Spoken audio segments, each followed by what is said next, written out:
না। নামাজ কেবলমাত্র কার জন্য পড়বো? রমজান মাসে রোজাগুলো কার জন্য রাখবো?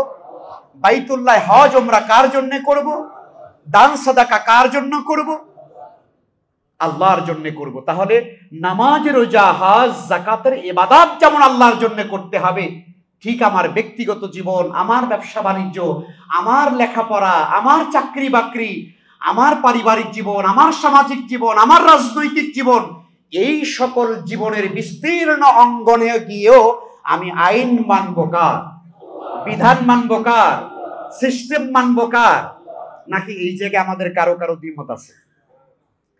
নামাজ যদি ইমাম সাহেব যদি নামাজের মধ্যে সূরা ফাতিহার পরিবর্তে যদি উনি আল্লাহু আকবার তাকবীরে তাহরিমা পড়ে উনি যদি পড়া শুরু করেন, তালা আল বাদরু আলাইনা মিন সানিয়াতিল বিদা, এই কবিতা দিয়ে যদি উনি নামাজ শুরু করেন, আপনারা সবাই তো হুজুরের পিছনে নামাজ পড়বেন, তাই না?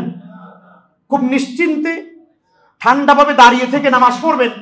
কি বলবেন আপনারা? সুবহানাল্লাহ, আল্লাহু আকবার। হুজুর নামাজ হয় নাই আপনার, আপনি কি করতেছেন? ভুল করতেছেন কেন? কি লোকমা দিবেন না দাঁড়িয়ে থাকবেন? জোরে বলুন, লোকমা দিবেন না দাঁড়িয়ে থাকবেন? তাহলে বুঝা গেল নামাজের ভিতরে ইমাম খতিব যদি কোরআনে কারীমের আল্লাহর আইন দিয়ে যদি নামাজটা না পড়ে, আপনি আর স্থির থাকতে পারেন না। সঙ্গে সঙ্গে আপনি বলেন আল্লাহু আকবার, আল্লাহ শ্রেষ্ঠ, আল্লাহ বড়, সুবহানাল্লাহ, আল্লাহ মহাপবিত্র, আপনি কিন্তু লোকমা দিয়ে দেন। দেন না? তাহলে মসজিদের ইমাম যদি ভুল নামাজ পড়ায়, তাহলে যেমন আপনি লোকমা দেন, সমাজ এবং রাষ্ট্রের ইমাম যদি আল্লাহর আইন বাদ দিয়ে যদি মানুষের তৈরি করা আইন দিয়ে যদি সমাজ চালায়, রাষ্ট্র চালায়, তাহলে আমাদের লোকমা দেওয়ার দরকার আছে না নাই? কথা বলেন না কেন? লোকমা দেওয়ার দরকার আছে না নাই? নাকি বলবেন হুজুর ওইটা হলো রাজনীতি, ওইটার মধ্যে আমি নাই, আমি হলাম সরল সহজ আম পাবলিক। আমি কি আম পাবলিক?